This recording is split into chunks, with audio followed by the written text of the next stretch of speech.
We continue on the other side of this, where we just were. Another Lionel set, late 1930s standard gauge, running the length.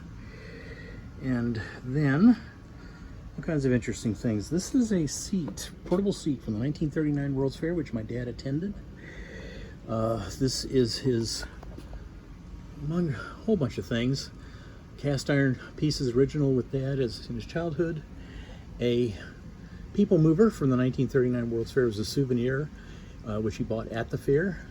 A Buddy L cement mixer, some die-cast vehicles, or rather I should say cast iron vehicles from the early 30s. His reference library, part of it anyway, another part, and another part. Moving over here, another collection of reference books, and then just an assortment of all kinds of wacky things. Those are my models there, and then this is a pre-World War I Bing set, clockwork, and move on to, let me get this box out of the way, sorry about that.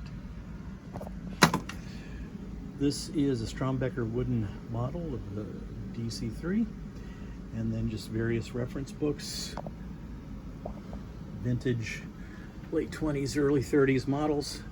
There's a Built-Rite, paper Built-Rite fire station.